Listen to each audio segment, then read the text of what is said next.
I wonder how much of Japan's population is autistic. I did read a study that it was sent to me by someone. I thought it was really interesting, just talking about like neurotypical behaviors of like different cultures and stuff. And supposedly, Asian women have a propensity towards a higher tolerance of autistic men.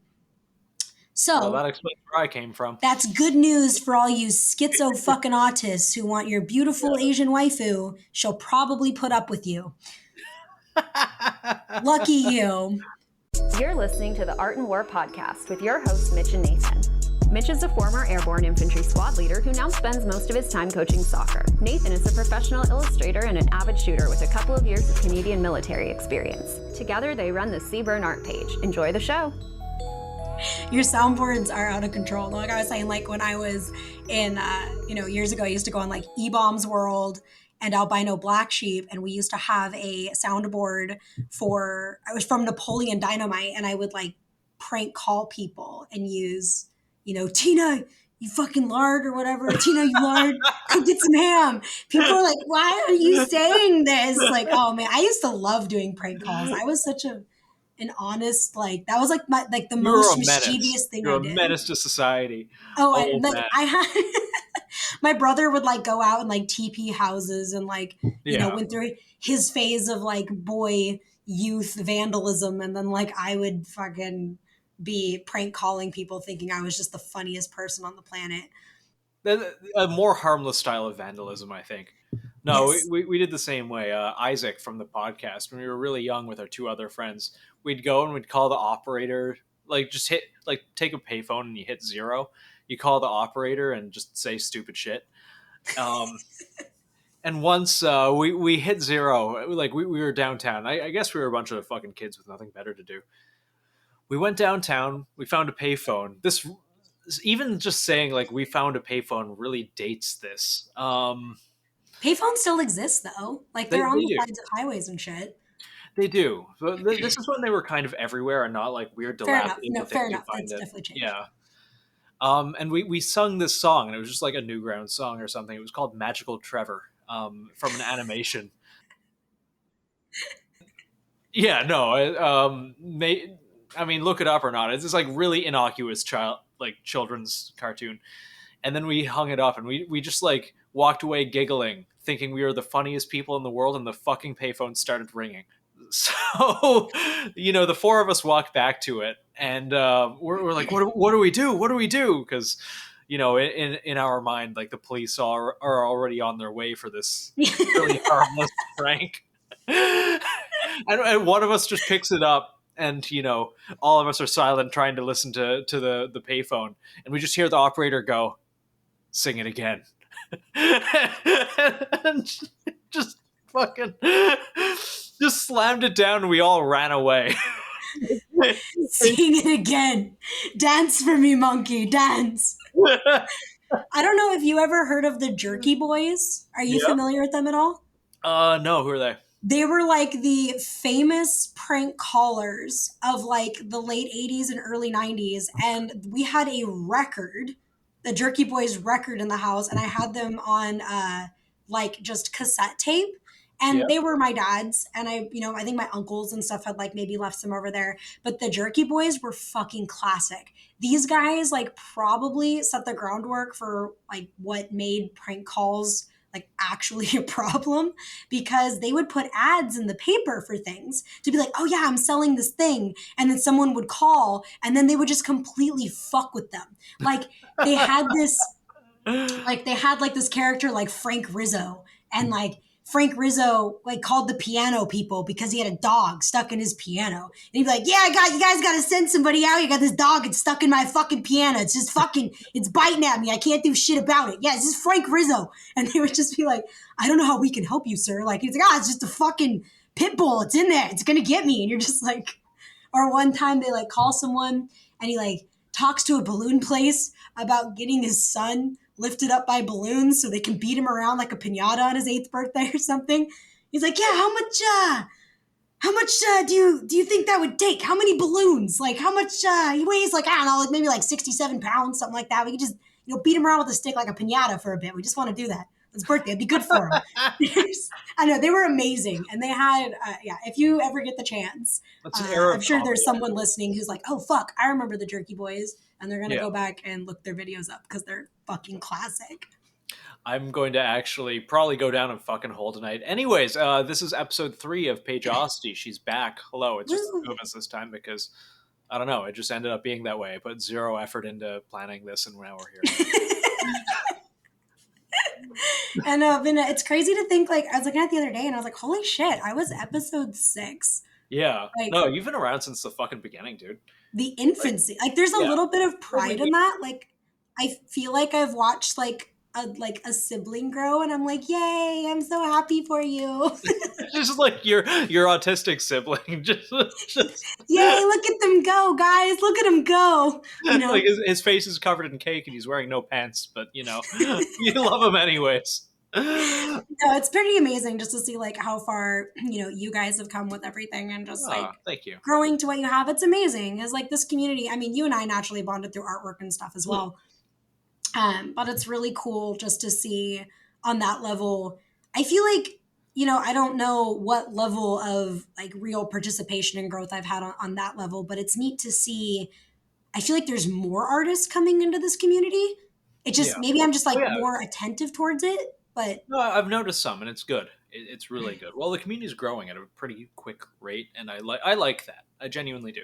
What is like that causation correlation? Like tyranny increases. Yes. So does gun community.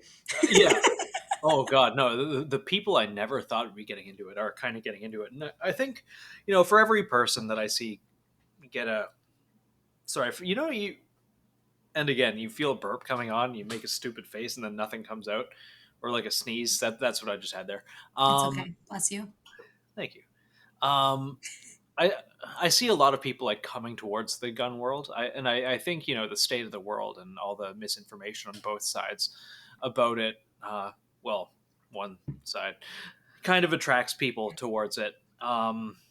For everyone that I teach, like 1 out of 10 people really sticks with it. And, a few years later, they've got the nods, they've got, good fancy gear. Everyone else, gets involved to some level that they're comfortable with or other, but it is growing, and it's growing very fast, and I like that. Well, it's like for people who don't, some people I think know who follow me that I live in the Seattle area and near in Washington. Boom. And there's a lot of like, oh my God, fucking Seattle. And it's, I don't know. I stand by that. Like, not everything is what it is on the news. Like, if you're not there and you're not in it, like, there's tweakers and shit. I don't know. I have been to a lot of other places around the US, and I'm not surprised to see that. I think there's just too many people, and that's really the problem. Anytime you're in a city, there's too many people, and there's not enough of anything to really support that, especially too many people who don't work or are just like drug-induced burdens on a system. But that being said, living in a more like liberal place, I've really tried hard to take it upon myself to take a lot of people shooting for the first time. Yeah, so, I think that's the best thing you can do. And, anyone who's listening to that, do that. Sorry, can you? Yeah, I actually think it was Mike from Sons of Liberty that had said on one of your podcasts a while ago something that really stuck with me, and that was that in order to truly be an advocate, you have to depoliticize the issue that you represent. Yeah. And I'm in a place where I truly believe like guns are for fucking everyone. Like all gun laws are fucking infringements. I don't care who the fuck you are. You're not going to fucking stop it. Like, you may as well educate people, period. Like, that's just one of those things. Like, I feel the same about sex and about drugs. Like, they are inevitabilities. Violence, sex, and drugs are inevitabilities of human. And it's like the best thing you can do, I think, is educate people in all of those factions so they can just make informed decisions, period. And I think a lot of people, when they try to take people shooting for the first time, immediately delve into the nitty gritty of the politics. And while some things are just kind of de facto political, like guns, or perhaps like, working at a clinic, right? If someone works at Planned Parenthood, they could effectively be a conservative, say, but that would still be something where they'd be in like a de facto political position because of the nature of their work, right? Like, a lot of people associate guns and that concept of like freedom with conservatives, but it's really not just limited to that. So when I take people shooting for the first time, I have my own like dojo and studio here. Congrats on that, by the way. I was Oh, thank you. there for kind of the infancy of it, and it came together super fast, and it's amazing. It was pretty awesome. My dad actually came up for a weekend and helped me build it out, which was pretty incredible. I like made all the plans. I grew up doing contracting and stuff, so it was really helpful having that knowledge as a foundation. And then I was able to 3D map it out on a program and just get all the supplies on site. And then we were able to like build it out literally in 2 days, which was pretty dope. That's amazing. But I'll take people to the space. And my favorite way, if any of you guys have someone you want to introduce to guns and you don't really know how, like you have to remember that if you're familiar with them, it's like swimming. Like it's something where you're like, oh, I know how to do this thing and I know how to make it safe. But to anyone else who's swimming for the first time, it's scary and you could literally die if you don't know how to do it. Yeah. And guns are very much that way for people who have been indoctrinated into a system where it's made to be a scary thing of like murder and power and death. And when someone's holding a gun for the first time that never has, like there's this real fear that they're like, oh my God, what if it like backfires? What if it just explodes in my hand? And there's so much ignorance around it. I mean, anyone, who was that politician who was saying like 5.56 vaporizes people basically? Like Joe Biden. And no, it was just there's another one. There's been a few. It's like, there were literally no bodies left because it vaporized them. It's like, yeah, don't you just hate it when Shuffle's deck of cards, my bullets vaporize people? Yeah, no, it doesn't happen that way. But to the layman who doesn't know any better or the person who's not been exposed to it, that's definitely an intimidating thing. So my personal process, and everyone has their own means of doing this, but I feel like I've had pretty good success with this. I bring people into a space where it's just a few people. Doesn't have to be very many. And I bring all the guns that I have, handgun wise, a couple of rifles to show the differences, and there is no ammo fucking anywhere. We just hang out inside. Here are guns. They are safe. I let them know, like, look, if there's nothing else you learn today, even if you're terrified of weapons, it's that you leave today knowing how to make a gun safe. You know how to make it inert. So not everyone should have the responsibility, or everyone should have the right to refuse the responsibility of violence, because violence is a responsibility, right? Like I have a concealed weapons permit because I know that if I am in a situation, I feel comfortable and competent to be able to act in a way for necessity, right? That like if I needed to protect someone I love or needed to protect someone in a situation or myself, I can do that. I have that ability. But not everybody can or needs to have that. Like that is a huge responsibility to dump on somebody. Some people would rather die than take a life, and I do think that that's acceptable. I absolutely agree. And honestly, like as you said, guns are a responsibility, but guns are for everyone. I do think that everyone has the right to it, but I would rather someone, if you are carrying, be comfortable with carrying, not someone who and I'm again, I'm not ever going to advocate for licensing or anything like that, or having to need a concealed permit to do something that you have a right to. But if you don't feel comfortable in using it effectively, I feel like you may be more of a liability. Absolutely. I think that can be totally true. And that's why, circling back to when I take people in for the first time, I'm like, here are guns, there is no ammo. Because the first person, when they pick up a fucking gun, the first thing they do is wave it around with their finger on the trigger. You wouldn't think that they 100%. Were afraid of a gun. Yeah. Oh God. I don't know if I ever got into this on this podcast, but a while ago I had a client that I was doing some graphic design work for. And, I did some work, and he's one of those types that I actually had to like drive out there with a USB stick with the work on it. And he lived in the middle of nowhere. And to get a handgun in Canada, when you can't anymore apparently, you have to complete several days of training and licensing and all that. And it's all bullshit. So I go in, I give him his stuff, and the conversation eventually turns to guns, and he finds I'm a gun guy. So he goes like, hey, wait a sec. And he disappears for a minute, comes back, and he's wearing like an Amazon tactical vest with a GoPro attached to it.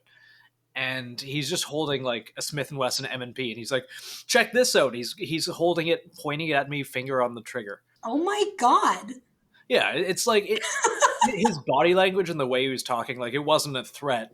It was simply ignorance. So, like, he walks up to me to hand it to me, like, pointing at me with my finger on the trigger. So I do the first thing that you're supposed to do. Like, I take it, I take the mag out, I give it a rack, I look into the chamber. And he goes, "Oh, you don't have to do that. It's unloaded. I never store it loaded." And, like, holy shit. Bud. There's so much to unpack there. Like, Yeah. And he had to, and again, not for licensing. We've seen how licensing gets weaponized, as it has been. But he had to do his course. He had to sit through several days of stupid mandated training telling you to not do exactly that. well, it's funny. People will sometimes laugh at those people. And it's Yeah. like, I get that. You're like, wow, that's fucking crazy and laughable. But I feel like I equate that a lot to when I was in high school. I was 15 years old explaining to other girls that you can still get STDs if you get fucked in the ass. And Yeah. no, you can't get pregnant if you swallow cum. That's not how it works. But like that, even though they had phys ed and like sexual education or whatever, like that ignorance has to be fed from so many other places. It's like, Yeah. to me, it's kind of the same balance. You see it like, oh my God, that's crazy. And then you're like, these people are that fucking sheltered and Yeah. they don't feel like they're allowed to practice it or they're allowed to talk about it. And it creates really fucked up stigma. And you have to be your own advocate. And that's that's not true. You don't have to be your own advocate. You must be. Like, Yeah. people don't have to be, clearly, but that's why whenever I teach people shooting for the first time, I'm like, hey, let's hang out, pick a day. We'll talk about guns. I want you to feel them, to hold them, pull the trigger. This is what this looks like. It's all just pure dry fire and familiarity with the gun. It's so much better than being somewhere where you're shouting over people, in an indoor range somewhere through 2 sets of ear pro. And then someone decides that they're going to have a fucking AR pistol next to you, like 2 bays over, just blowing out your eardrums because it doesn't have a fucking suppressor on it. Just some retard with like a Draco or something. Yeah, it's like, oh, it's Draco season. Well, I'm trying to teach this person how to hold a Glock, but okay. Yeah. So no, I like that. It's I do something very similar. So it's I think it's effective. And then it lets people answer questions and feel comfortable. And like, I've done this one-on-one. I did this with a whole family the other day, taking the time to be like, hey, let's sit down and talk about this. And not everyone was into it. But those who were, I was like, cool. You at least know how to make a gun safe. You understand some silliness about gun laws. Like, I don't need to get political about it. It was just, they asked questions and it was like, popping off the upper on my fucking AR pistol and then popping off the upper on an AR rifle and showing like, or just, rifle length. I'm like, hey, look, if I swap these, they become a felony. Does anybody know why? And they're like, well, what changes? And I'm like, aesthetic.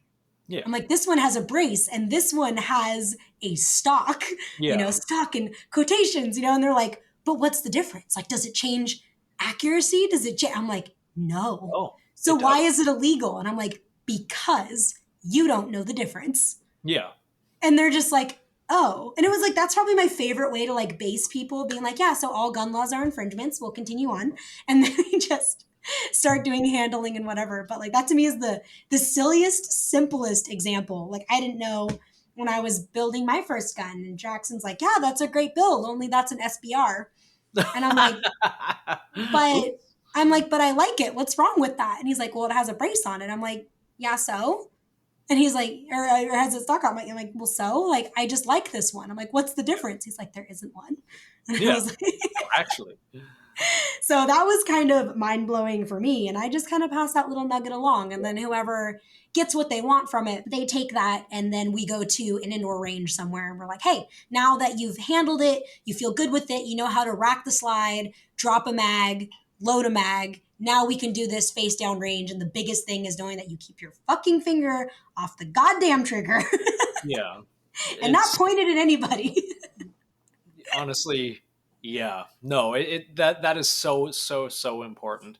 And the amount of stupid bullshit I've seen in indoor American gun ranges, holy fuck. But that being said, I have a soft boycott on all indoor ranges, basically entirely. Like, unless it's after hours, it's with people I know, or there's genuinely no alternative, I will not go.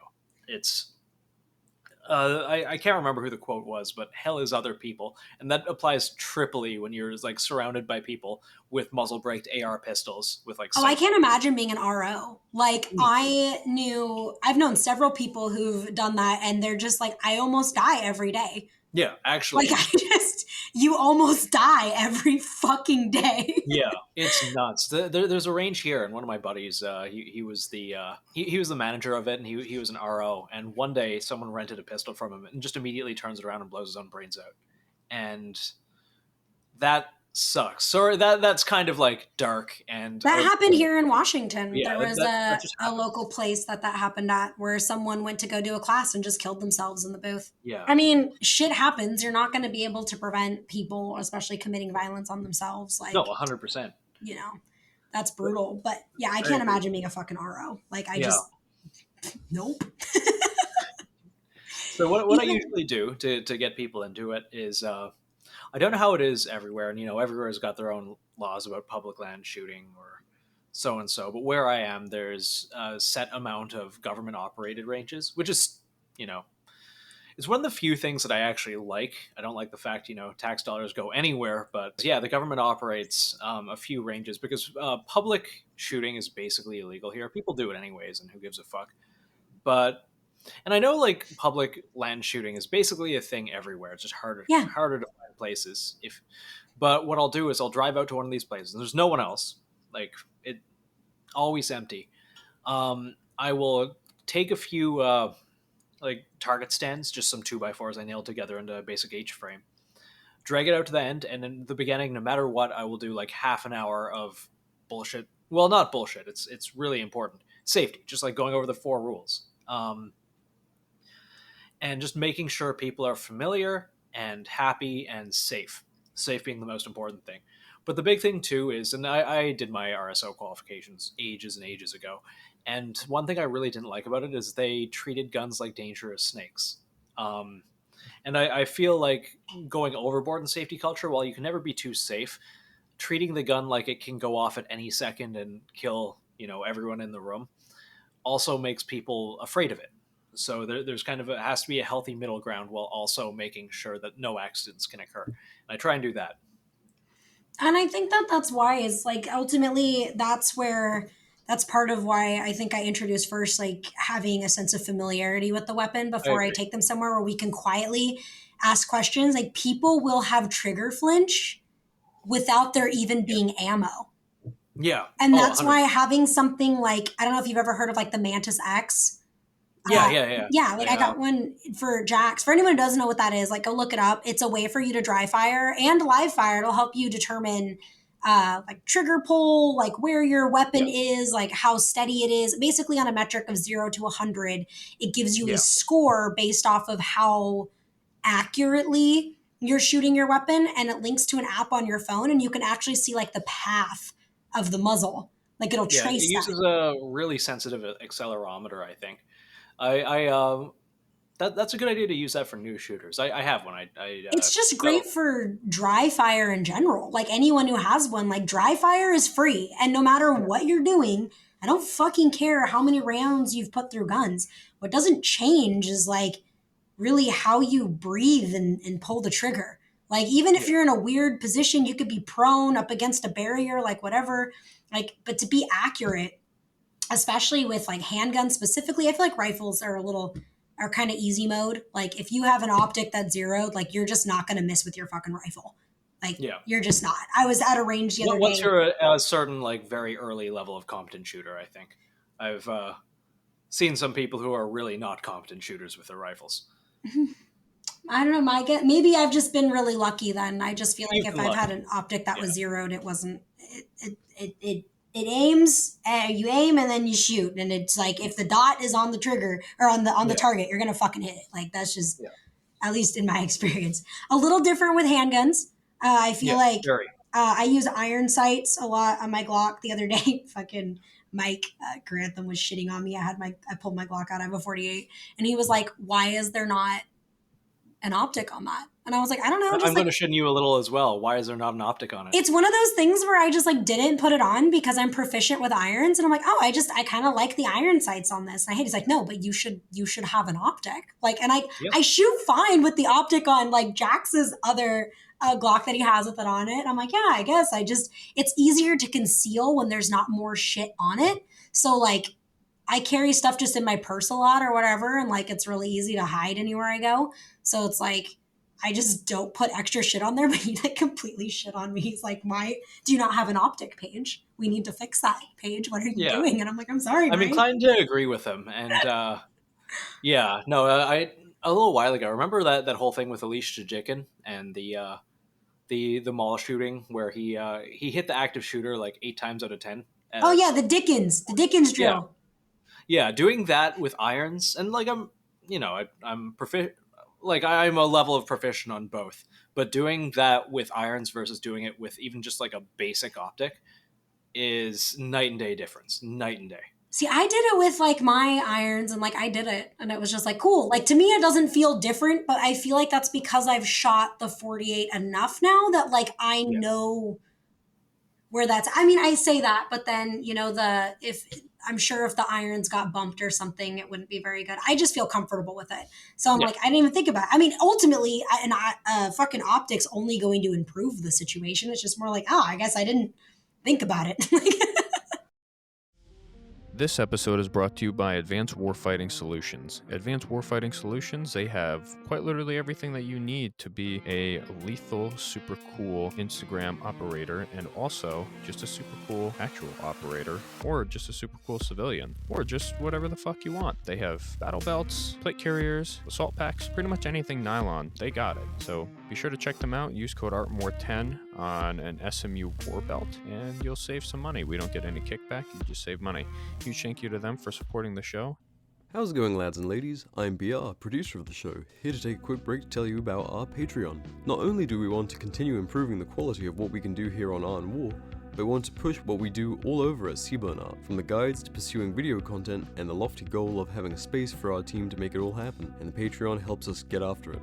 But what's in it for you? Our Patreon subscribers enjoy 5 different tiers of exclusive perks, ranging from all of the content the lads would post on a pre-Zuckerberg Instagram, downloadable high-resolution guides and targets including Redcoats, Skinwalkers, John Harvey Kellogg, World Economic Forum cult leaders, and more. Also, behind-the-scenes info like Nathan's personal art, spicy memes, and at our highest tier, get monthly art commissions created by Nathan himself. You can find our Patreon via the link in this episode's description at patreon.com/SeaburnArt or in the Seaburn Art page's bio on Instagram. Now let's get back to the show. Anyways, moving on from Paige's questionable wrong gun choices. Fuck, what were we talking about? Jesus. I am so all over the place, man. I had this coffee and it's helping a little bit. But also I feel like if I go down like a gun autism hole, that's all I'm going to fucking talk about. Hey, we're here for get this. I got this hat and I want to like film some unironic gun tuber content, just like, the really dramatic music, the coming out of the bushes and, have a mask and mag dump into a car. And the hat says in big letters in the front, "Please be patient. I have autism." It's just, I saw someone posted this meme one time in my Discord and it was like a Pepe the Frog, playing guitar. And it said, "Please be patient. I'm acoustic." And it just... I don't know. It just fucking got me, man. Dude, fuck. Oh, my God. Do you watch Edge Runners yet? Yeah. I think you... Yeah. I did. I really liked it. I agree with you on the pacing a little bit. Like, it was very fast. And I also understand that's like... I think that was a matter of... The studios gave them a set amount of time to do X, and... They were funded to a certain amount. Without going too deep in the weeds on anime shit, because that could be an entire fucking podcast in and of itself. Studio Trigger have made a bunch of incredible animes. For those of you who don't know, it's like Gurren Lagann, Kill la Kill, fucking Little Witch Academia. They've done a bunch of really incredible work. What's that? Promare. Oh yeah, Promare. Yeah, so like they've done a bunch of things. But that being said, Edge Runners was... it was an episode, it was only 10 episodes and it needed to be 20. At the very minimum, it needed to be like 13 just to fix some things, because Studio Trigger is kind of notorious too for being like a feast for the eyes, but not always for the plot. So there's things that it'll just kind of glaze over and you're like, oh, what the fuck? Because when they do something that's developed, it's incredible. But it was like, anyway, good shit. Edge Runners was very good. I'm not going to fault the studio too much for it, because I think like they had the budget and the allocation for 10, and they fit a lot into that 10. Just imagine having to work for Netflix. Anyone listening to this should watch it. Just imagine having to work for Netflix. Like Jax and I were joking. I'm like, I need like a woke meter to watch shows, because we start watching the show on fucking, it was like Barbarians or something, and we're like not even in. I'm like, watch this and all this old century, European fighting. I'm like, we're gonna end up with some strong, independent woman warriors. And first episode, you've got this focus of this fucking cunt who probably can't even pick up a sword in her life. I'm like, bitch, like, you'd be like full of babies, like raped or dead by now, or all of the above. And here she is going through being like, let me so strong and get this vengeance. Like, shut the fuck up. Like, women had no place in those things. There just really weren't. It's like people want, they're just so badly be these call outs to diversity that didn't fucking exist then. Like, the diversity came in military tactics and the way people fucking killed themselves, or the diversity came with the flavor of political espionage that occurred, or the coup. Like, the diversity can be an idealism and not the fucking cultures or the people associated with it. Like, just let the ideas speak for shit. God, that pisses me off. I'm just like, it's like, I think the Oscars and several other places, they started having diversity quotas where they won't get considered for an award unless they meet, I think it's 30% of the characters, and there's a criteria for how important the characters have to be. Must be, a visible, a sexual or a visible or a sexual minority, or be a woman, I think. I find it infuriating. It's just like, look, hot take, guess what? People aren't fucking equal. We're not. And we're so hyper fixated on equality that we forget to embrace the parts that people are failures at and be able to overcome in other aspects. Here's a great example. Any of you guys ever play a fucking video game?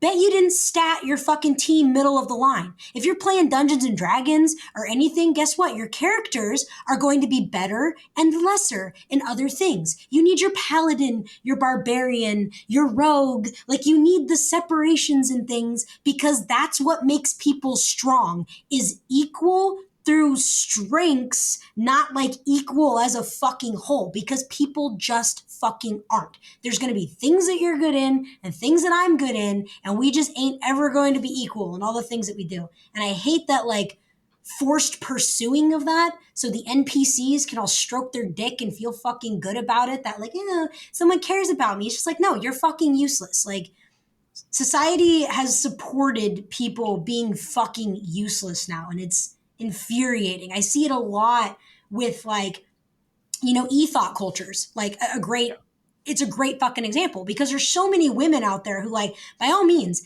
if you're, what was it, like I think Belle Delphine, like, made a fuck ton of money, developed an investment. She's the gamer bathwater lady, isn't she? Yeah. And like, she ended up making like, or purchasing her own like investment company or something, like took all of her money, put it into dividends and stocks, and like, she was fucking smart about it. And I know women who've made fat stacks of cash, invested it properly. They're like, oh, I'm actually going to start a Roth IRA and a 401k, and I'm 23 years old. Like, so what if I'm having a train ran on me? Like, ultimately, like, I'm going to put this money in good places. I'm like, fucking get it. Because at the end of the day, she's going to be self-sustaining. What pisses me off is like, I see this in culture where like, and I bring up women because it's the easiest thing for me to see and connect with. We're like, women are okay with being fucking useless. They're like, oh, I'm just so pretty. And you're like, and you're going to get traded in. Like, you have a fucking eating disorder that you want to meet some criteria that isn't fucking feasible. Like, you have zero self-care, you're addicted to fucking drugs,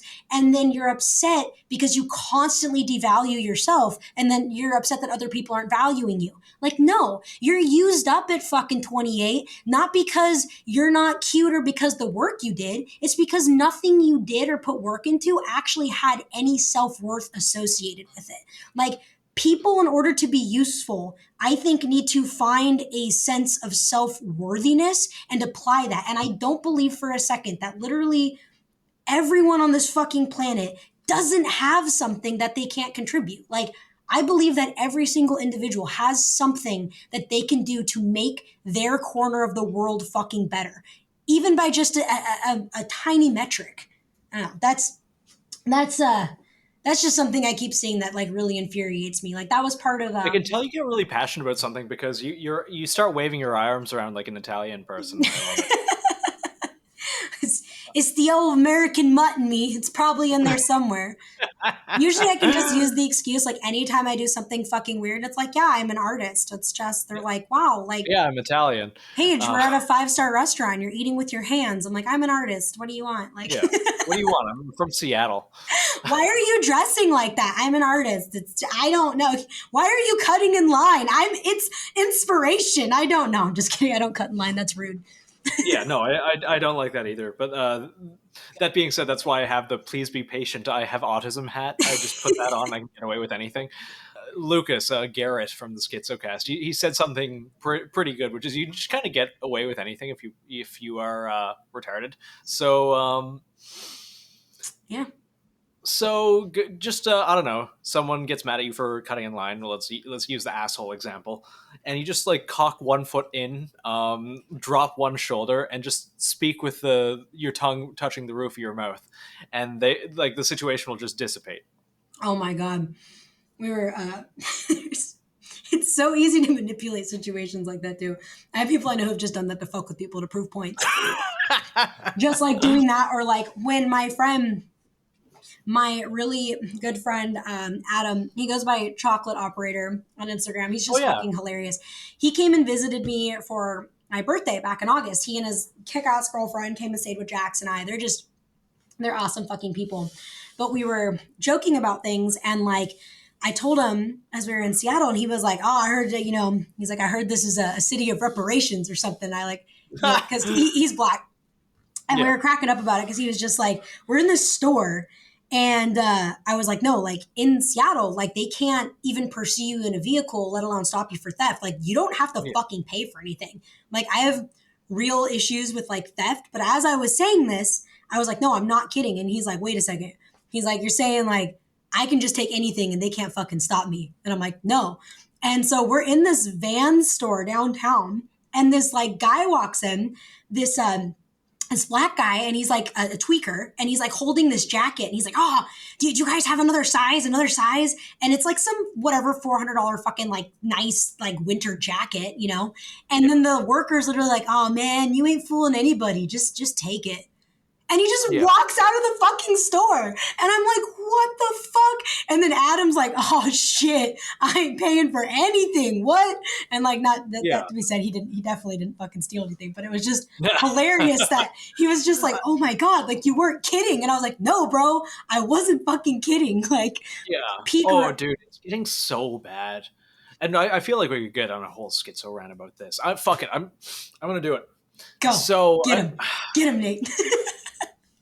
No, I'm genuinely curious. I brought this up before, but like, I think about, we all had the days. Well, a lot of us had the days where, everyone had to start a job.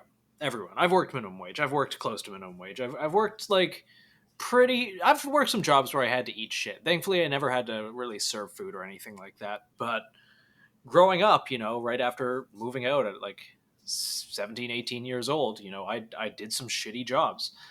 And I think about all the people who do shitty jobs now.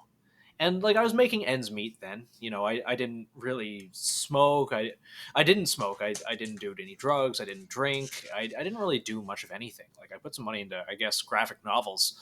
But I lived a fairly, modest life. And that's before everything was dog shit. Now in 2022, when things cost probably 2.5, 3 times as much as they did then, how the fuck do people live?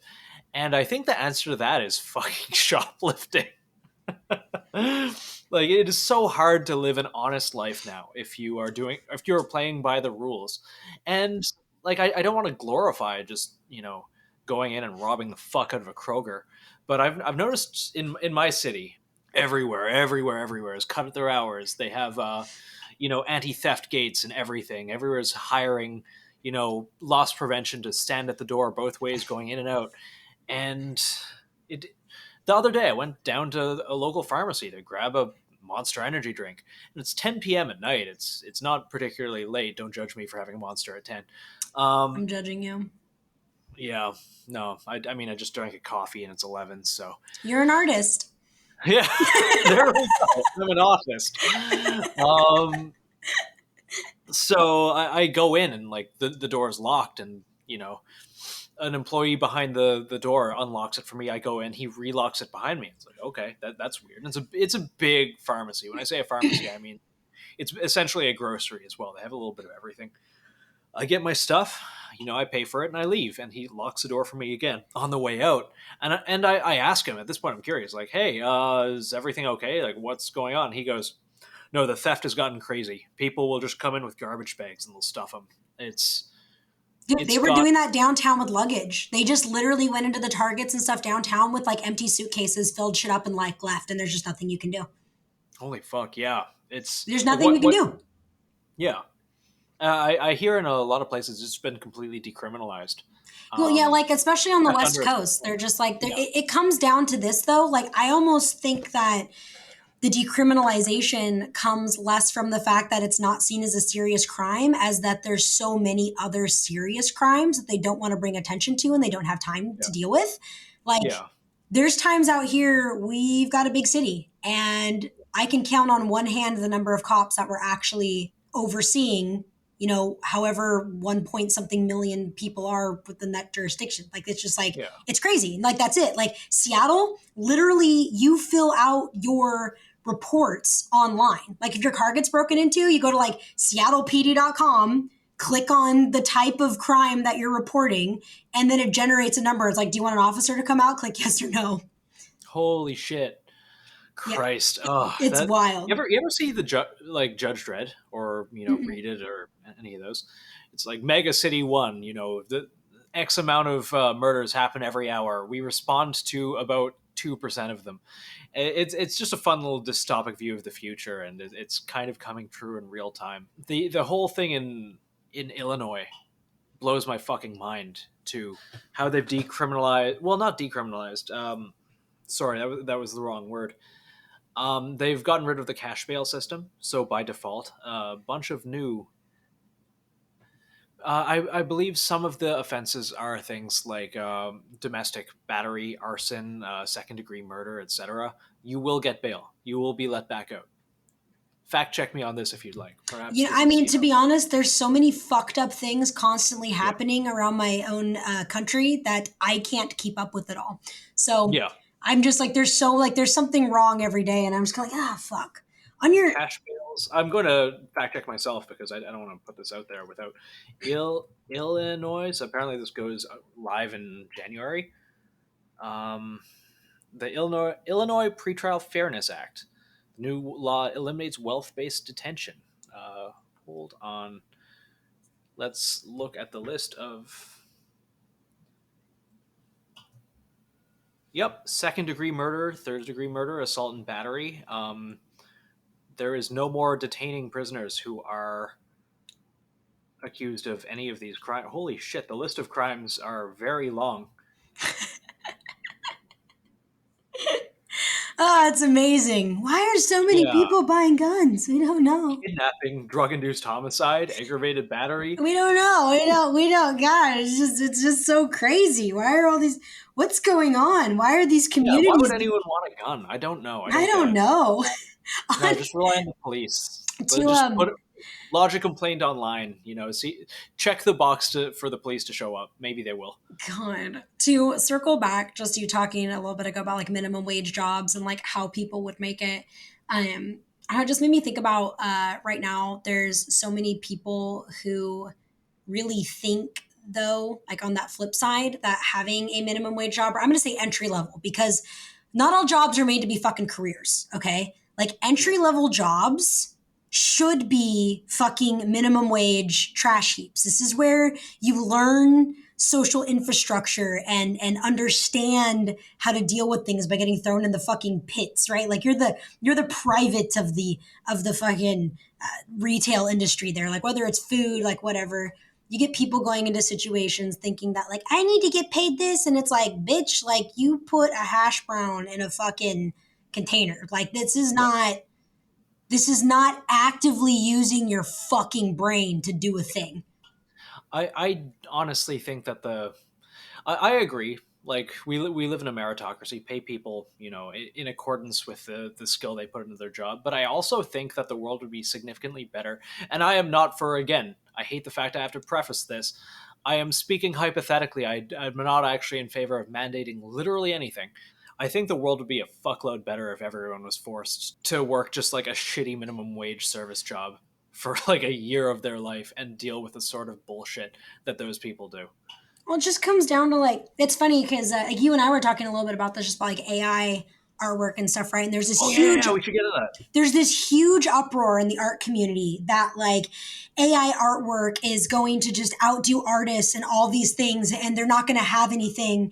And I don't know, I bring up the point that artists, like they'll be like, oh, artists are already so underpaid and all these things. And I'm like, artists get underpaid as much as they do overpaid. A lot of artist types think they're entitled to paychecks like they're a genius creator. Most artists aren't fucking special.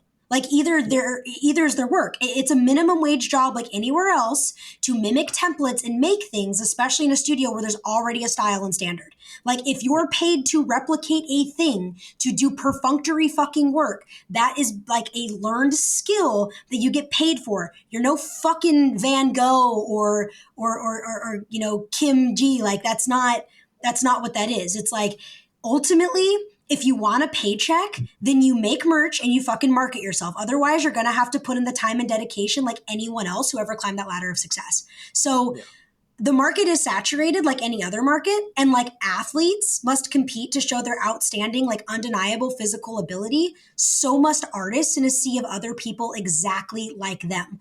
All art is derivative. It's the person and perspective that makes people stand out. And like, I fully fucking believe that. So I think the people who fear that shit the most are like, oh my God, like they're going to come in and automate this. I'm like, that's funny because everyone said the same thing about self-checkout and every fucking retail place I know is begging for real people to work there. Yeah.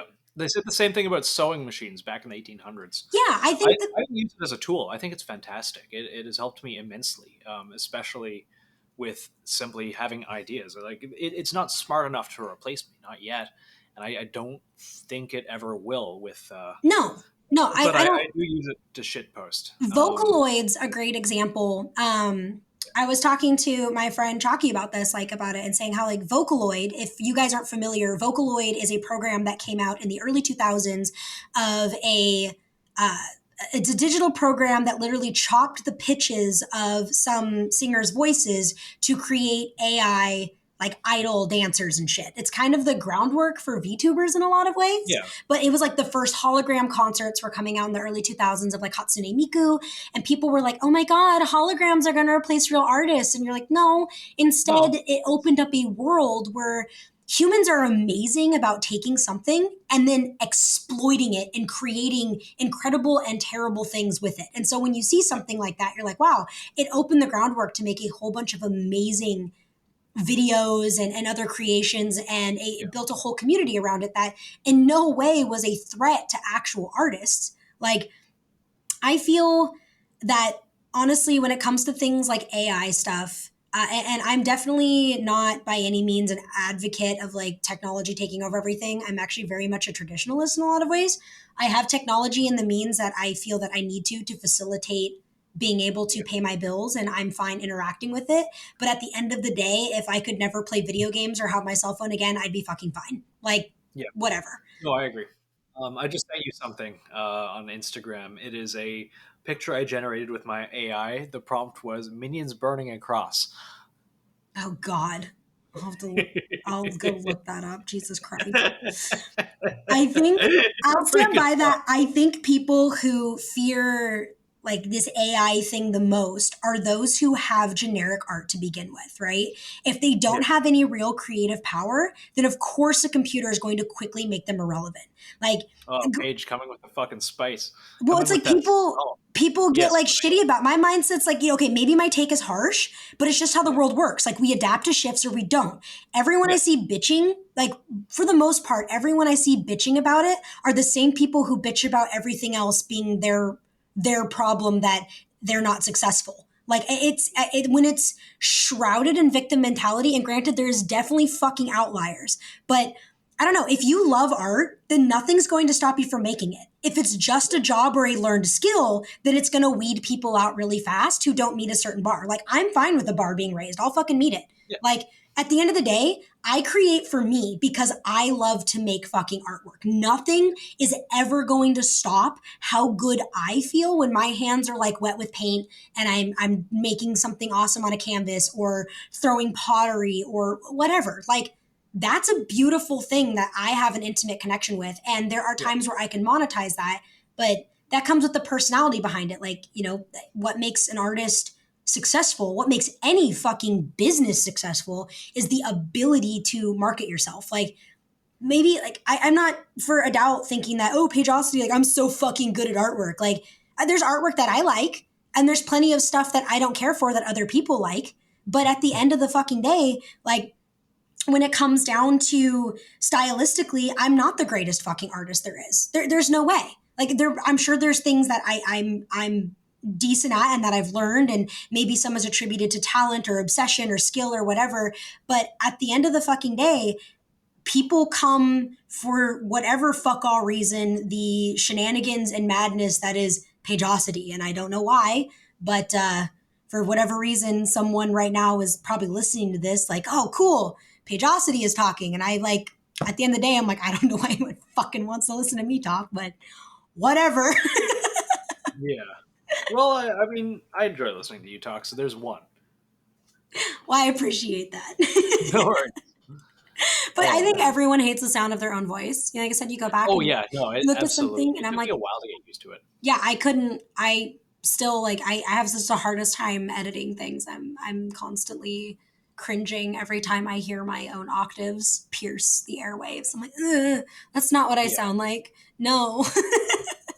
I kind of get this thing, though. It makes it a little easier. It's podcast amnesia. I will record an entire episode, and like half an hour later, someone will ask what I recorded about, and I'll be like, I don't fucking know. Like, I don't know. Like, I just blacked out, man. I don't know. How do you get this? And yeah, and then I'll listen to the podcast and be like, oh, I fucking said that? I'm a retard. But I will be right back, though. I'm going to use the washroom quick. Oh, perfect. That's a perfect moment to pause. Intermission time. Yes. Sorry, BR. You had a cross-burning minion picture you sent me. Oh god, it actually turned out pretty good. But yeah, no, all the AI artwork I've generated so far, and I know this isn't all of them, and you know it will get better, but all of hands and faces are super jacked up, so most things are unusable, unless you go in like a really really generic style in which it will ignore your prompt entirely. But the Minions cross-burning one was great. So was Confederate Shrek. I'll send you that later. Oh my Keep on God. getting DMs asking for them, and I can't reply to all of them, but I'll try. You're just one of God's silliest gooses. You are. God's goofiest goobers. But no, yeah, no, I find them fun. That being said, no combination of telling it to draw any kind of gun gets anything remotely resembling a gun. Like, you know, comics back in the 90s, for example, like the Punisher, every different page he had a different non-gun that wouldn't work in the real world, and it like no two panels that look the same. The artist would just draw something entirely different. That's kind of what the AI is like. It can't figure things out, so it just gives you like a vague gun shape and something that wouldn't work. I wonder if that's just on purpose. Like there's probably certain things that they just like limit because they're like, no, you don't get to have these things. Like, you know, I wonder, because it's like that with other things too. Like you ask for something kind of like it tries, and sometimes you get something good, but it still wouldn't work in the real life. Like I'll go do it right now. And I wonder if like typing in like guns or words for guns in different languages would make a difference. I wonder. Let's try fusil automatique, automatic rifle in French. Okay, we'll see if it works out. Let's see. No style. I just have a hard time believing that AI doesn't figure out guns when, like, without fail, every time there's ever been an AI, they like. It's like three things that look kind of like guns, but they're not. I'm just going to screen cap all three and send them to you, and you'll get what I mean. It's like a gun, but it's not. Like it wouldn't work. There's nowhere for the bolt to go. One of them's just like a rod with a. One of them's basically like a log with an ACOG thing on it, and this is pretty standard no matter what I search. Yeah, Like I feel like at that point, like, the fuck AI doesn't know what a gun is. Like, of all the Yeah, things. no, like, it knows. It just can't get them right. Like if you know what a gun is, you know like generally where a magazine is supposed to go, and you need this much space behind it to clear a bolt. but like hands I get because they can take so many forms, but guns ultimately have like, I mean, there's attachments and shit, but like Yeah. in and of themselves, like a gun it's just like linear. You could just create any sort of like linear mapping for it. It would make, I don't know. I'm not a fucking dev. I'm just talking out my ass. Well, I'm going to try it with AR-15s, like something specific. It's generating 3, and like it's in the ballpark. Like that is visibly an AR-15, but it's just a little wrong. Like the bolt catch is on the right side for some reason. That one has a magazine as a foregrip. This one has a magazine as a pistol grip. Like, You know what's funny? Do you remember? You mentioned like comics in the 90s, and like I think comics in the 90s, and I think like, like Gunsmith Cats or anything else from the fucking manga world, and like they drew guns better than any fucking American comic artist, it seems I like. find that really funny. Japan's always had this weird cultural obsession with guns, and I kind of love it. I mean, you probably would too if you had like a third the population of a nation put on an island like the size of practically fucking California, and then we're just nuked. Yeah. You might have some violent repressed fantasies. I don't know. Oh, 100%. There's a reason airsoft is so fucking popular there, I think. You know that, like, the disarmament of Japan isn't a new thing. Like, they took the swords away from the peasants generations ago. You still have to register a sword if you have one. It's ridiculous. And hell, even Lucas, Irish Lucas Garrett, coming over here, I carry a pocket knife every day, and so do a lot of people. It's not even necessarily as a weapon at all. It's a tool, and that is so foreign to him coming from Europe. And I mean, it shouldn't be because crime's real fucking high over there. Oh, it's super fucking bad.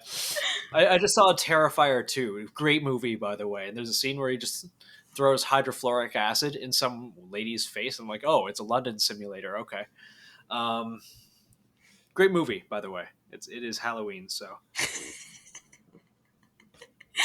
No, dude, I think that I look back at I have some pictures of like old guns that I've drawn though, and back in the day when you didn't realize that if you mirror a weapon, like it doesn't make any sense. Yeah. I was every once in a while I'll see artists coming through making stuff, and you're just like, oh no. Yeah, it's like that AR has like an AK mag and the bolt catches on the right side for some reason. Yeah, I see that a lot. I mean, in general, guns are fucking hard to draw. Like, they just are. Like, that's why like, every time I, like, hand draw a gun, I'm always just like, oh, this takes so much time. I mean, I always hand draw my guns, but I mean that, like, if I'm not using a very explicit reference or, like, at least getting an outline of proportion and some kind of trace, like, just be like, okay, let me at least just get the fucking dimensions real quick to help, because it's just, it takes forever. 100%, yeah. Migraine XXL. He turned me on to a pretty good program that he uses. It's Gun Builder, where you can take things apart, so and so. That being said, it just gives you, like, in terms of accessories, you kind of have to do that by eye. It gives you a very basic build. Like an M4, you have, the same M4 everyone used in 2002. Well, there comes a point, like, I'm going to be working on my comic coming up, and I've got, you get guns at weird fucking angles, and it just comes down to it, unless you have the gun right there for like easy picture reference. Like a lot of artists will just take things into like Fusion 360 and make like line art outlines effectively to insert, and then you can still like tracing that thing still fucking takes time, like to be able to match style or whatever. But it's like that saves so much fucking time to tell a story. Yeah. I ain't about Especially with comics are economies of scale, and a lot of people don't get that. It's like, how many drawings do you have to do to get a single comic out every month? A fucking ton. Oh It's God, like, yeah. I Can don't- you imagine the life of like being a mangaka where you're like, hey, you have 20 Oh, days to make 100 pages of artwork. yeah. It's like, I know my economy of scale. I know how much I can pump out in any given day. And I'm like, not to, jerk myself off. I'm a lot faster than, some other artists. I have a pretty quick turnaround time with some things if I have good direction. I sit down to do a piece of personal art, like it can be pretty complicated. I'll crank it out in a couple hours. Imagining doing enough to fill an entire comic book, holy shit. Genuinely. It's especially getting the backgrounds and dynamic motion, and I understand why it's split up into one person does pencils, one person does inking, one person is the colorist, and one person does typesetting. I understand that now.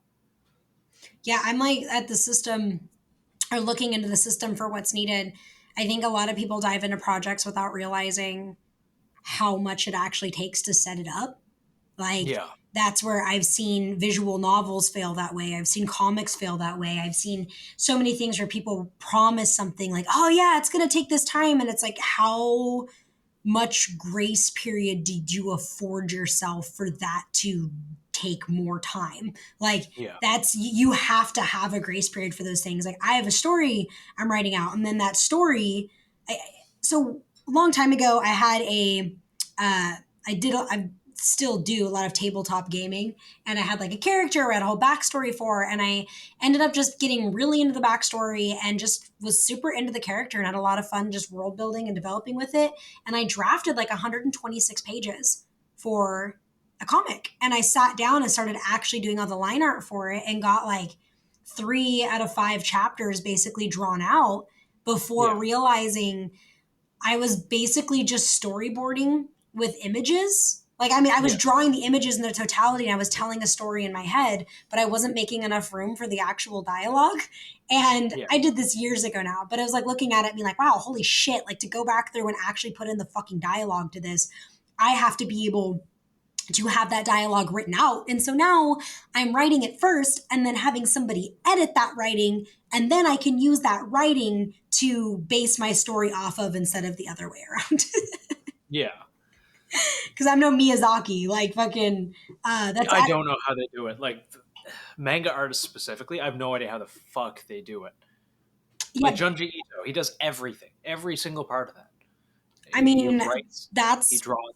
fucking like the artist of Berserk, man. Like he was literally addicted to chain smoking and idle video games, and he was effectively a fucking shut-in. And just you don't produce that level of work and not be some kind of socially fucking inept. Like I don't care who you are. Like there's a gap there to be able to do that. You have to have some level of legitimate, I don't mean this in a disparaging way, but like actual fucking like ADHD or the hyperfixation of like an autistic spectrum to be able to commit to something like that. Yeah. Like, no, 100%. without literally wanting to blow your fucking brains out. I wonder how much of Japan's population is autistic. I did read a study that it was sent to me by someone. I thought it was really interesting, just talking about like neurotypical behaviors of like different cultures and stuff. And supposedly, Asian women have a propensity towards a higher tolerance of autistic men. So well, that explains where I came from. That's good news for all you schizo fucking autists who want your beautiful Asian waifu. She'll probably put up with you. Lucky you. And you know what's cracks me about that is you see these guys who are like these schizo posting fucking incel doomers, and they're like, yeah, my trad waifu. I'm like, bitch, you haven't picked up a fucking weight or like held a job for how long? And they're like, no, I'm going to get my trad. I'm like, they don't know. That's to go be a person. Yeah. Go touch some fucking grass. Actually, fuck though. People feel entitled. Especially People feel entitled to relationships. People feel entitled to good jobs. People feel entitled to things they're not willing to put work into. And it drives me fucking wild. This goes back to us talking about just like people who do entry-level jobs and shit and feel like you get these artists who are like, I deserve to be paid. I'm like, bitch, you ain't making anything special. Like, yeah. I know that you're putting in effort, but not every fucking job that you do. Like, the world owes you nothing.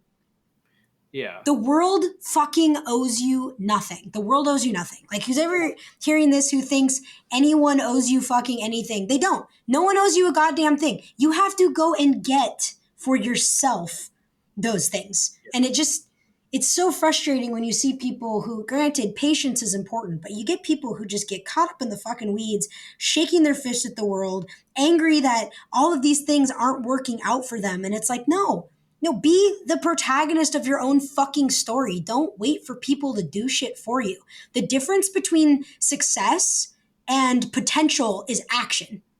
Like, I was having this conversation with someone the other day. Like, they were actually coming down and being like, oh, my son, he has so much potential and he just doesn't do these things. I'm like, who are you to say what he's capable of?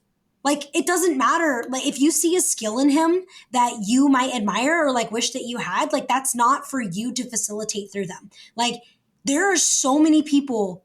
Everyone has potential. Every single fucking person has potential. You get these girlfriends with their stoner boyfriends. Oh my God, he's such a good musician. If he just did these things, and it's like, well, he's not.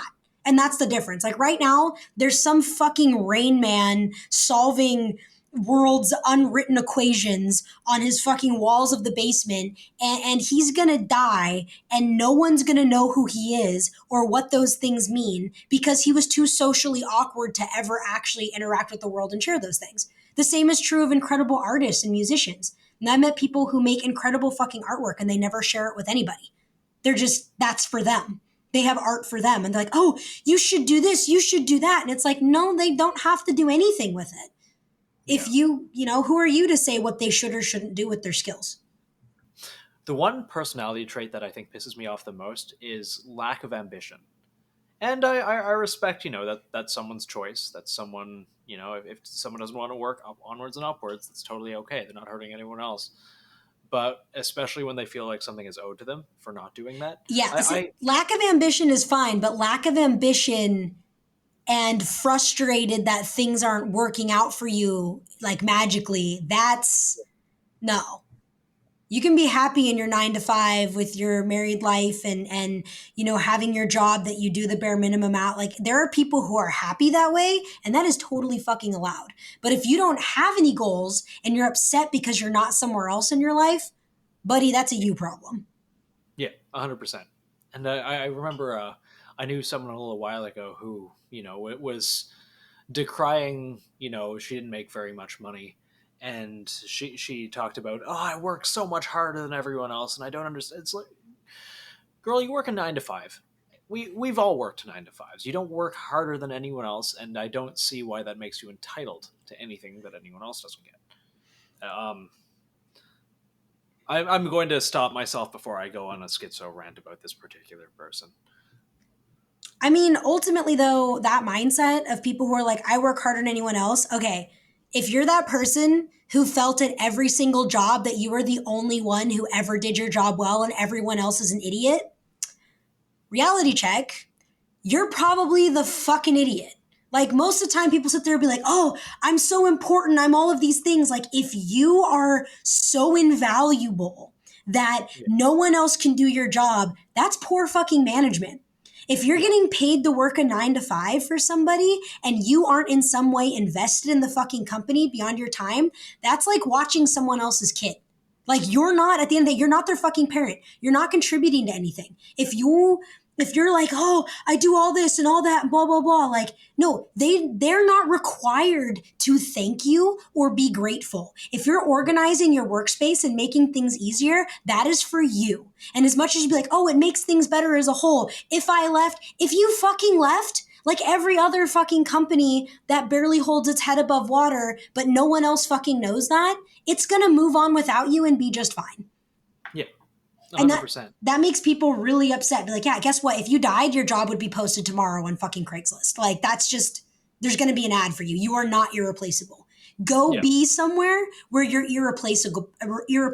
Go be in a relationship where you're irreplaceable. Go find a line of work that you do for the betterment of others where you are irreplaceable. Like if you're Yeah. working somewhere else, odds are you ain't fucking irreplaceable. I don't care what you think you do. That job would probably be just fine without you. So if like you're looking for a sign, listening to this, being like, I don't know if I should quit this thing and whatever. If your job were a person, would you tell someone that you love to date that person? Sounds funny, but you're like, oh yeah, well, they kind of treat me like shit, but well, they don't even pay me that well. They actually pay me shit too. And wow, I put in a lot of effort and a lot of nights and weekends, and I think about them all the time when I'm in bed at night, but ultimately they don't give me back anything except the bare minimum. Fucking leave. Honestly, yeah. Yeah. God, Paige, the moment I started doing this full time was the moment I realized that I probably will never work for anyone else as long as I live. Like, being my own boss has been so fucking freeing, and I know that that's not for everyone. And like, I do contract work. I'll contract out to companies. I'll be on retainer. I'll do whatever. But ultimately, I am my own boss, and I can walk away whenever the fuck I want. And that freedom is something that you can't buy. I mean, I guess you can because I get paid for it. But whatever. The cost of that is the discipline though too. Like I don't Yes. believe that everybody is good self-employed. Like as it Yeah. goes, like as a fucking artist, like don't think for a second I ain't fucking broke, dog. Like just to put in perspective, like just to pay the bills, like bare minimum bills for like my studio and my rent, like that's all of my fucking income. Like that's just I have things I get to go do because I'm afforded I'm afforded some cool opportunities from people that I care about very much or they care about me, which is amazing. But it's like, it's so fucking hard to be self-employed too. Like there is something nice about going to a fucking job and you get paid to text. Like just if you're gonna work a 9 to 5, like, we all have that person. I'm just gonna say you've got your Tom. Tom comes in. Tom's been working at the hardware store for 15 fucking years. Tom comes in and clocks in at 8:30. He gets his coffee and talks to a couple of the people for the first half hour of his shift while he moseys around and then does what he just needs to do for the day. And then Tom goes home. I used to fucking hate that guy. Because I'm like, what the hell? He comes in, he does the bare minimum of everything, and then he leaves. Like, and I'm here busting my ass, doing this, doing that. And then I realized as I got older, Tom is right. Yeah. He goes in, he clocks out. When he clocks out, he's fucking out. He's done. Yeah. Work stays there. He's got his paycheck and he lives the life he wants to live and is afforded the things he wants to be afforded. Yeah. I fuck with You are that. not your job. Yeah. And that is something that it is so hard to get across to people. You are not your job and you owe them nothing. And there's nothing wrong with doing your job well. Like I've worked a lot of sales jobs and stuff, but it's like I've had jobs, not long ago I worked at a place where I was training multiple fucking managers. And I was just like, hey, and this was, a few years ago now, but I was just like, hey, look, I understand that I'm really good at what I do in my parameters, but you're going to pay me management wages if I'm training your managers, period. Like my experience is invaluable and either you're going to pay me that or I'm just not going to do it. And they're like, oh, okay, we'll pay you more. Because at first they were like, no. And I'm like, okay, well, then you can find someone else to like hire managers. Or they're like, oh, we don't have a manager at this location. Can you take on this work? I'm like, you going to pay me extra? Yeah. Like I will do my job description really fucking good. But at the end of the day, especially if you're working for a corporate fucking company, like it's going to be written out. And if you're at some family-owned business where they treat you like a family member, which basically is usually code word for we can just emotionally abuse each other and then we tolerate it and then no one really reports it to HR because that's the family dynamic in most workplaces. Like if you're defining your own fucking job role and you're like, oh, well, I got to do this because no one else will. Like don't mix up control with capability. Like other people are probably capable. You can't ride a bike for them. You just got to teach others. And if someone isn't in the place to delegate how that needs to happen and you're not getting paid to delegate, then fucking don't. Do your job really well and know that it's okay to fucking say no. Yeah. I've been thinking about the labor crisis lately, the lack of people who are able to, just be warm bodies in places. And I had a kind of interesting thought. It may be bullshit. It may be, just my weird proselytizing.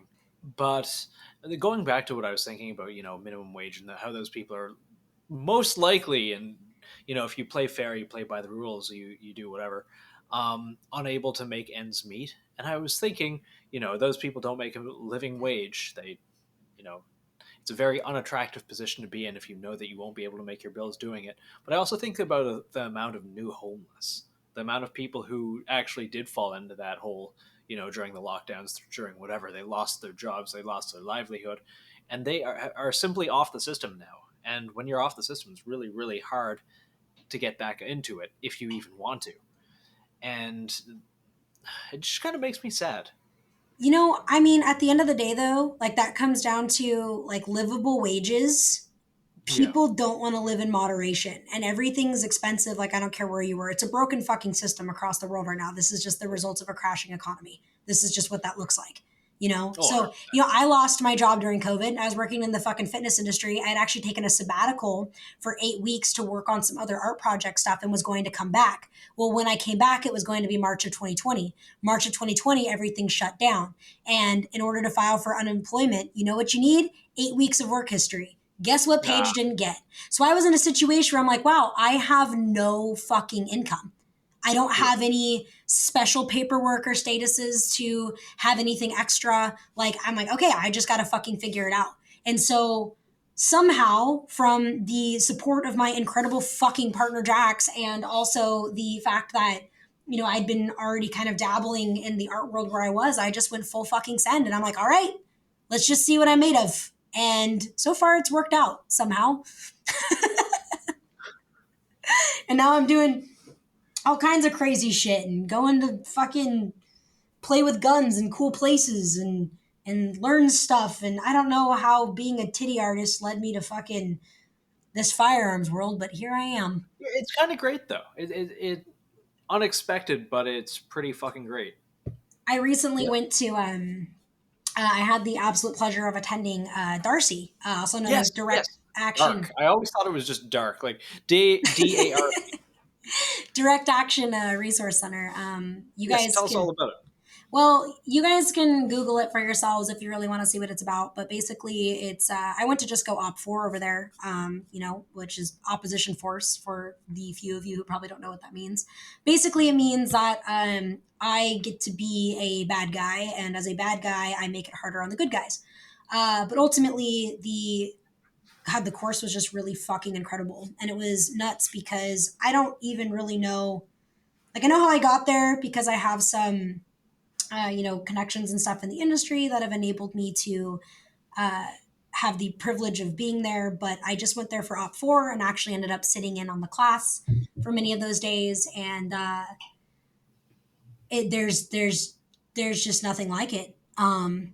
The violation of neurotypical behavior and like stress inoculation that happens is just, it's incredible. It's amazing. We, a lot of Sims were fired in a week, and we did a lot of amazing shit. But being just a fucking artist, I'm nobody, and here are these people who you've got people from all over with different precincts and teams and things they're going back to, and it's like, what do you do with that kind of knowledge? Somehow my art's led me into this world where I've had access to learn some incredible things. And I'm like, wow, like, what do I do with the responsibility of that knowledge now? And be like, what can I do with that? And for now, just whether it's like weapons handling or, being in places where I see the other side of, law enforcement or military, or whatever it is that they do, and bridging those gaps between the civilian world, as it were, even if it's, 20 bridges that I,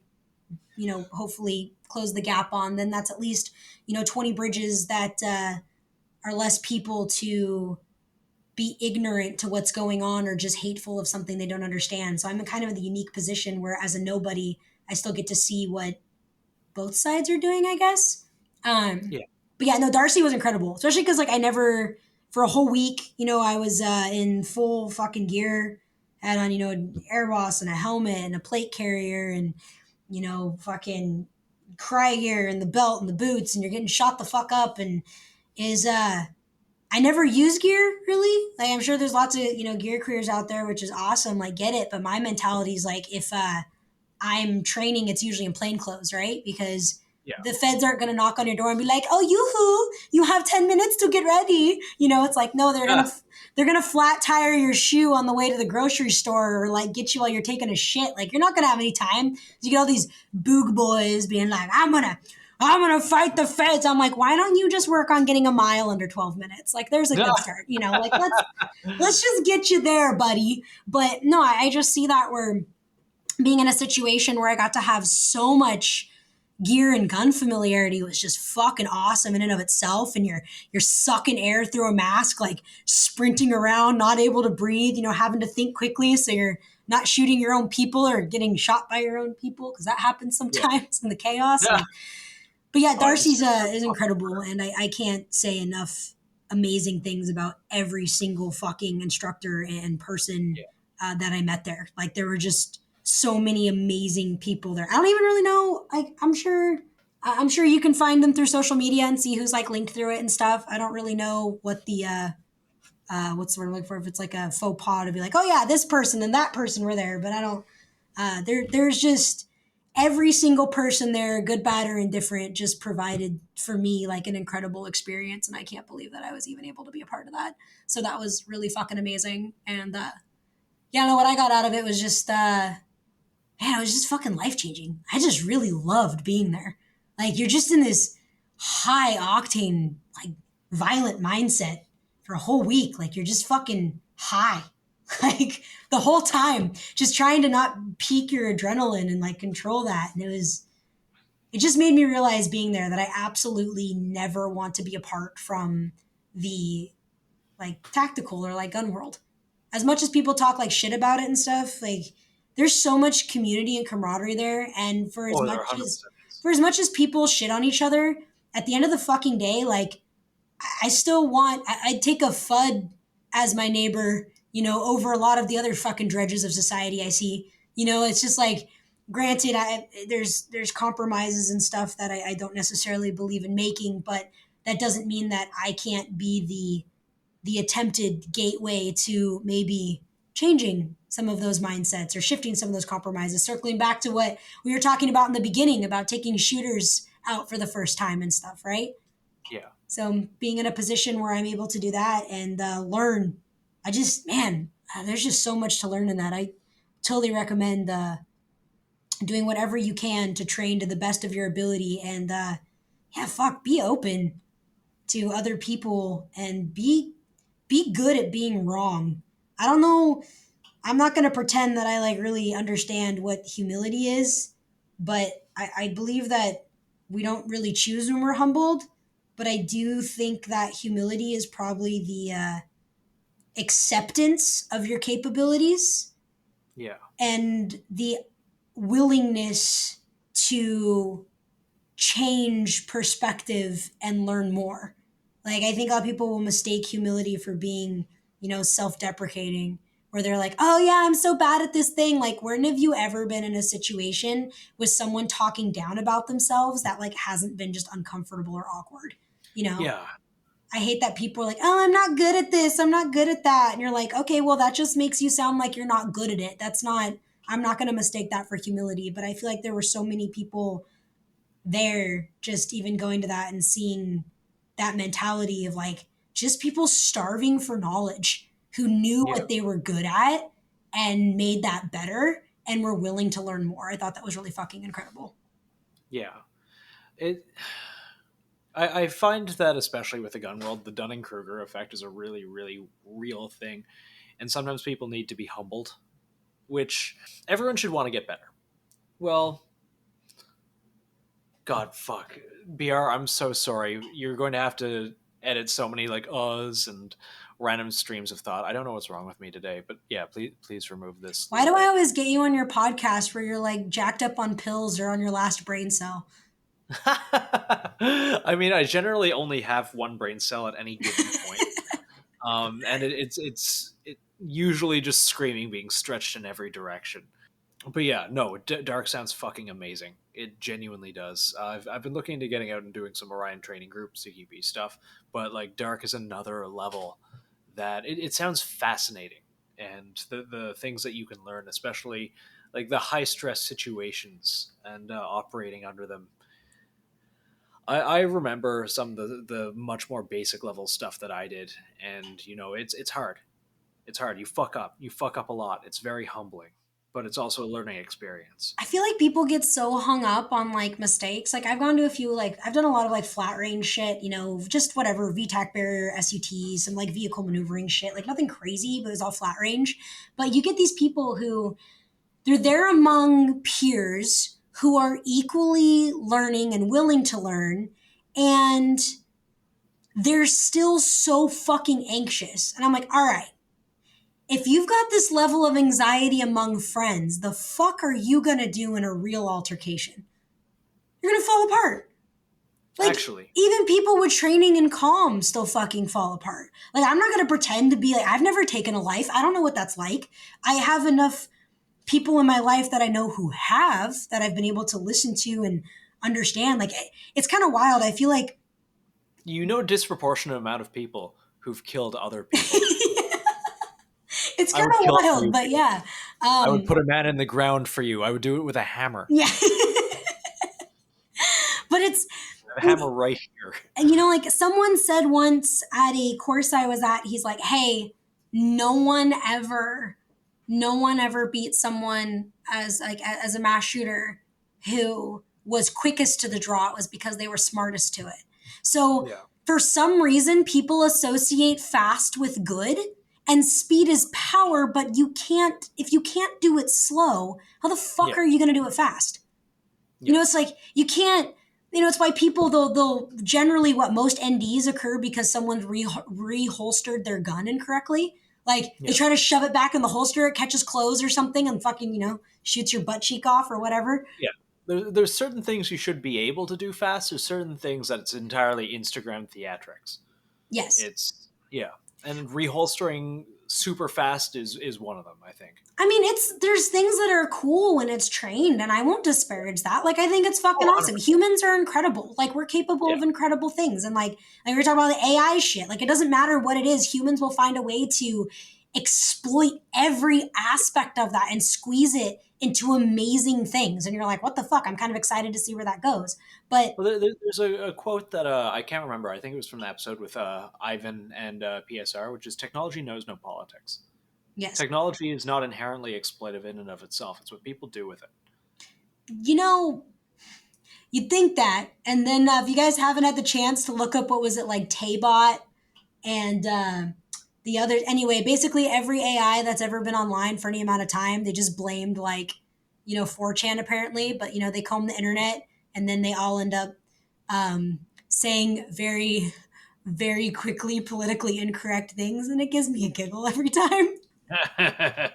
You haven't had a chance, look up Taybot, and you're like, oh wow, they're just like, they go there. For those who are listening, I heard about that. They're like, oh, these people rule the world and this is happening. You're like, oh man, every time, huh? That's fucking wild. These people are crazy. But it's like, I don't know. I think that what you're saying, and that way, technology doesn't really, it doesn't know any politics. It still is the result of people, and people are inherently political. And we still operate off patterns, and I think technology and AI is very good at discerning patterns. But on a people level, you're just going to whatever you're doing, just slow the fuck down. If anyone makes fun of you for going slow to figure something out, fuck them. Shut the fuck up. Actually, God, I keep on getting these ads for this AI chatbot called Replica, and they piss me. It is peak Ted Kaczynski, the Industrial Revolution and its consequences have been disastrous for the human race. Every time I fucking see one, it's like, you're lonely, you're tired? Download Replica. You can sext with... Fuck off. It's... and... Eat bugs, live in the pod. Live in the pod. Live in the pod. AI girlfriend. Send you, I don't know, porn. Some of the ads are like, oh, you can dress her risque. What the fuck? Touch grass. Please. I mean, that being said, please support Sauce Prime and Paigeosity in her endeavors of drawing elite tier anime titties, and Yes. come join me in exploiting the female form in all of its glory.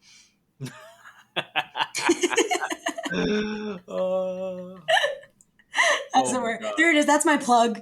Paigeosity. Paigeosity. Please follow Paigeosity on Instagram. Please buy stickers so I can afford bread. Okay, thanks. Oh my god. Or I think my most recent my best seller recently was just the ATF is poo poo shirt. I enjoyed that. I enjoyed that quite a bit. I might I should do a little order. I have a problem where I get too many t-shirts. Like usually when I do work for a company, they'll send me a t-shirt, and at first I was like, fuck yes, this is the coolest thing. I have all my artwork on shirts, and now I'm like, I have an entire dresser full of shirts. I have a problem. I wear like 5 shirts at any given time. I just cycle through them and wash them. And it's like I don't want to get rid of these because they're made by friends or people that I like, and it's inherently personal. They send me a shirt, or and now I'm getting to the point where it's like, no, I do not have room to move with this. I do not have room to do anything. I need to start getting rid of things. Life pro tip: if you have a T-shirt you really fucking love and you can't let it go, cut out the design and frame it. That's Second, actually a good idea. You for can even anyone listening, listening, fold it into a square if you wanted to. Yeah, no, you can totally do that. And for anyone else listening, being like, oh, I got all this shit and I need to get rid of things. Yes, you do. Jax and I have a rule, whereas like anytime we get something new, we have to get rid of something old. So yeah, I like that. It basically, just kind of changes the mental trajectory of like, oh, I'm going to buy this, pair of shoes. And it's like, well, fuck, I already have a pair of tennis shoes. Like, do I need this second pair of shoes? Like, is it better than what I have? And if like at the end of the day, you're like, oh my God, like I have to have these, like whatever, don't rob yourself of that. But it also comes down to if you're just getting more shit, like you get these girls who have 20 pairs of fucking black heels and you're like, you wear one pair, or multiple dresses or shirts, or like, I got all these band tees. It's like, well, if you're coming home with shirts, fucking get rid of one. And then it like changes the value of what you have. Like, is this new thing worth trading something else out? And I like that. It's helpful. I think it's really been helpful for me in many ways. So that's my unsolicited improve your life advice from Paige. You're welcome.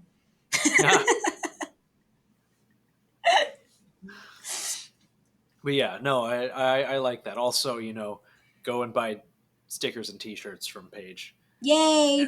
No, really, for anyone like who's taken the time to listen to my effectively useless ramblings, I hope that it provided at least okay background noise. And thanks. Yes, I hope your jog is going very well. I hope your commute to work is nice. I hope your rigorous masturbate. Oh wait, no, I'm just kidding. We all know you're here to. We all know you're here to fap to Nathan.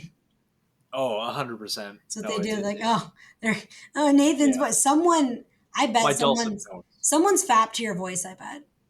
Oh God. Someone has. It's like, it's like a screen cap of this post on Reddit. It's like, man, like no one's ever masturbated to me before. And like someone clipped. It's like, it's cool, man. I rubbed one out for you. I know that now you said that too. Someone's going to send me a picture of like a rag full of cum with this playing in the background. I shouldn't have said that. I guarantee it. It's why like are you gonna get a rag? Who's gonna send you a rag full of cum? Dude, well, not like send a picture of it. Not send me the rag. Hey, now that we've talked about it, it's going to be real. When I was soliciting dick pics, like ironically, I got pictures of Dick Cheney and like a whole bunch of other fucking like Richard jokes. I didn't get a single peen, and I wasn't let down by that. I was pleasantly surprised. I'm like, this is wholesome. Yeah, okay, that's good. I feel like most of the listeners are very wholesome people. That being said, and I find this fucking hilarious, please keep doing it. I said Lucas Garrett Heartline on Instagram. He said he outed himself last time and said who he was, and I told people to send him foot pictures, and he's been nothing. He has been getting so many feet pics. It's wonderful.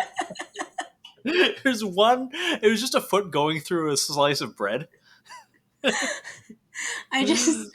creativity people, I'll say this, never underestimate, fetish irony is hilarious, but like never underestimate the power of fucking fetishists and the things that they fucking do. Like, 100%. There's this website, I'll have to, I remember it was like called House of Gourd or something. I'll have to send you the link. It's this crazy website. It's been around forever. And it's this guy who makes these insane BDSM contraptions. And I was just like, this is, what the fuck? And the House of Gourd? Like Gordon? Yeah, House of Gourd, like a fucking squash. Oh, I thought it was like Gordon. Like, I don't even know. I'm so sorry if this is, someone's going to look at that and be like, what the fuck? Listen, it was cast onto me. And anyway, it's an adventure. If it even still exists. I haven't looked at it in years, but it was just something I remember being like, what the fuck is this? Or you see like furries and you're like, damn, like these furries going real fucking hard on the shit that they make. It's really impressive. I remember when I was starting out doing art full time, a friend of mine sent me a message being like, yo, do furry stuff. They pay so good. Like you'll, and then I told him no unequivocally, and he replied with a bunch of pictures of rates that furry artists were doing commissions for, and holy fuck, fetishes pay well. Also, first of all, and I stand by this, and I don't know like when it's ever gonna really be relevant, but like a bunch of the furry community, man, they're some of the most staunch fucking 2A people I've ever seen. Like, there's huge fucking 2A furry communities. What's that? There's a huge, weirdly huge subset of that. I respect it. Yeah, no, like a bunch of fucking like freedom fur fighters, crazy shit. I'm like, what the fuck? I'm like, that's what's gonna happen. We're gonna be in some fucking battle, and it's gonna be like General Yi and fucking Nicki Minaj and fucking the furry force, and that's gonna be like the final frontier. That's what's gonna be left. It's gonna be like the end of Lord of the Rings. Christ. But no, I never ended up taking any of those commissions. Fuck that. But that being said, do you still take commissions? My commissions are still currently closed. So I had a small opening for my little big brain campaign I did, where I put some commissions out. But that being said, I'll probably open other slots periodically, mostly through like my Patreon or Discord. So if you give me a whole ass American dollar, you get to see some uncensored titties if you want. I always mark that they're uncensored first. Not of mine, but of my artwork. Sorry if that disappoints any of you. But you'll be able to have access to that, and then I'll probably do some commission slots. But I'm still working through so much stuff. And then I have like the big reason I closed commissions was because I have other company work and stuff that I'm going to be doing, and it's just going to take so much time. I don't feel like it'd be fair to make people just wait like 2 fucking years for things. I feel that so hard. That being said, I will get like one really big burst of commissions that I'll work on pretty hard, and then I'll eventually get caught up. And this is kind of where I am now. I'm finally getting caught up. I'm kind of lucky to be in a place where I've never really had to advertise for it. People just kind of come to me. But yeah, I guess if people want things drawn, I will not do furry porn, but I'll do more. Yeah, I will. I have no fucking shame. Yeah, whatever. You want your orca persona and that fucking. How do you know it was an orca? Yeah. I remember being on 4chan and not really you hear terms furries and you're like, okay, like fur, like they have to have fur, and then there's like a whole like lizard people and like porpoise room, and what are they called? Scales? I don't know. I don't know. It sounds like you know more than I do. You're sleeping. I don't like knowing things about the internet. Every time it scares and confuses me. It just gives you fuel. It's okay, because at the end of the day, people are like, oh my god, you've drawn furries. I'll be like, I'm an artist. I'm an artist. I'm an artist. Please be patient. I have autism. Artistic and autistic are only one letter away. Oh, Christ. Anyways, it is getting close to 1 a.m. here, so I'm probably going to let you go Go to bed, you fucking schizo. Yes. thank you for coming on, and we will co-host together. Yes, thanks for having me. I'm looking forward to doing some more stuff with you here, and Yeah. So I'm kind of out of it tonight. I don't know what it is. Because the last couple times I've talked to you, it was like you were high on pain meds after your fucking injury. Yeah. That was with the Delta Magna one. Yeah, that was when I fucked my rotator cuffs up, and I was on this like industrial anti-inflammatory. I hate taking meds. Like I really hate it. I will barely take a Tylenol if I have a headache. And I think because of that, I have a very low tolerance to things. So I was on some like industrial anti-inflammatory like pain meds, and it just had me out. And today, I don't know. It just is. Well, meds are the devil. Go get some sleep. Yeah. And thanks for everyone for listening to us for just fucking rant about we had goals going into this. I'm just gonna blame you for it falling off the rails, but you know what? You're not wrong. I got Chris Spector today, and those things are kind of dope. Like I understand why they're memed so hard, but they're pretty fun. It's okay. We love you for it. We love you for it, Nathan. And for anyone listening to, at some point, we're gonna drop those Ted Kaczynski fucking stickers. It's gonna happen. Oh, we need to. We should do another one of those streams at some point. Absolutely, absolutely, we will. So we'll get together. We did a stream a little while ago where we just drew art live. Like it was real silly. We were just being some real silly gooses. Yeah. All right. Well, we'll get back to that. Yeah. Final thing before you go. Some mom advice. Go ahead. Mom advice. Yeah. Let's see here. I think I dropped some shit earlier, but know how to be wrong. Yes. Whoever's out there, know how to be wrong. You're listening to someone fucking talk to you. It might be something you already know. Instead of using the phrase, I know, use the phrase, you're right. And it does one of two things usually. It if not both, it validates them, which is nice in a conversation. It feels good to be heard. And secondly, it also opens the ground to be wow, this person isn't shutting me down. So I'm more likely to share more with them. And even if someone's talking about something you already know, everyone we meet knows something that we don't. So it's good to listen and sometimes get new information with that. That's my advice. I like that. Okay. Okay, bye.